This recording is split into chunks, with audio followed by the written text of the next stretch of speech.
Hi all, welcome to Blasters arena. ISLലെ ഉദ്ഘാടന മത്സരം കളിക്കുന്നത് മോഹൻ ബഗാനാണ്.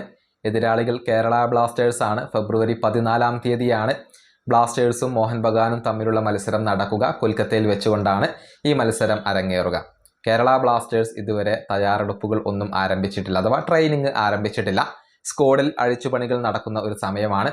പക്ഷേ മോഹൻ ബഗാന്റെ കാര്യം അങ്ങനെയല്ല. ഒരുപാട് കാലമായി അവർ ട്രെയിനിങ് നടത്തുന്നു, സൗഹൃദ മത്സരങ്ങൾ കളിക്കുന്നുണ്ട്. സെർജിയോ ലൊബേറ ടീമിനെ ഇപ്പോൾ സെറ്റാക്കിയിട്ടുണ്ട്. അതായത് ഇതിനു മുൻപ് 3 സൗഹൃദ മത്സരങ്ങൾ മോഹൻ ബഗാൻ കളിച്ചിരുന്നു. അതിൽ നിന്ന് ആകെ 18 ഗോളുകൾ നേടാൻ അവർക്ക് സാധിച്ചിരുന്നു. ഇപ്പോഴിതാ 4ാമത്തെ ഒരു സൗഹൃദ മത്സരം കൂടി അവരിപ്പോൾ കഴിഞ്ഞ ദിവസം പൂർത്തിയാക്കിയിട്ടുണ്ട്.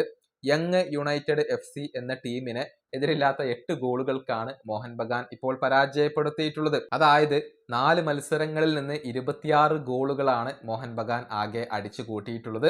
യങ് യുണൈറ്റഡ് FCക്കെതിരെ കമ്മിങ്സും സഹലും ഇരട്ട ഗോളുകൾ നേടിയിട്ടുണ്ട്. കൂടാതെ പെട്രറ്റോസ്, റോബ്സൺ റോബിഞ്ഞോ, ലിസ്റ്റൺ മക്ലാരൻ എന്നിവർ ഓരോ ഗോളുകൾ വീതം നേടുകയായിരുന്നു. അതുപോലെ തന്നെ അസിസ്റ്റിന്റെ കാര്യത്തിലേക്ക് വരുമ്പോൾ അവിടെ ലിസ്റ്റൺ, റോബ്സൺ, സുഭാഷിഷ് ബോസ്, മൻവീർ ഇവർ ഓരോ വീതം അസിസ്റ്റുകൾ സ്വന്തമാക്കിയിട്ടുണ്ട്. അങ്ങനെയാണ് എതിരില്ലാത്ത 8 ഗോളുകളുടെ ഒരു വിജയം യങ് യുണൈറ്റഡ് FC എന്ന ടീമിനെതിരെ അവർ സ്വന്തമാക്കിയിട്ടുള്ളത്. 4 സൗഹൃദ മത്സരങ്ങൾ അവരിപ്പോൾ പൂർത്തിയാക്കി കഴിഞ്ഞു. അതിൽ നിന്ന് 26 ഗോളുകൾ അവർ നേടിയിട്ടുണ്ട്. ഇനിയിപ്പോൾ അടുത്ത ഒരു സൗഹൃദ മത്സരം കൂടി കളിക്കാനുള്ള ഒരുക്കത്തിലാണ് മോഹൻ ബഗാൻ. അതായത് വിവേകാനന്ദ FA എന്ന ടീമിനെതിരെ ജനുവരി 31 ഒരു സൗഹൃദ മത്സരം മോഹൻ ബഗാൻ കളിക്കുന്നുണ്ട്. അവരുടെ 5ാമത്തെ സൗഹൃദ മത്സരമാണ് ഇത്. ഏതായാലും ഏറ്റവും മികച്ച രൂപത്തിലുള്ള തയ്യാറെടുപ്പുകളാണ് മോഹൻ ബഗാൻ നടത്തിയിട്ടുള്ളത്. പക്ഷെ കേരള ബ്ലാസ്റ്റേഴ്സിന്റെ കാര്യം അങ്ങനെയൊന്നുമല്ല. ടീമിനകത്ത് ഇപ്പോഴും അവർ മാറ്റങ്ങൾ വരുത്തിക്കൊണ്ടിരിക്കുന്ന ഒരു സമയമാണ്.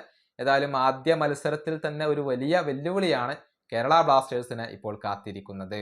ഈ വീഡിയോ അവസാനിപ്പിക്കുന്നു. അടുത്തൊരു വീണ്ടും കാണാം.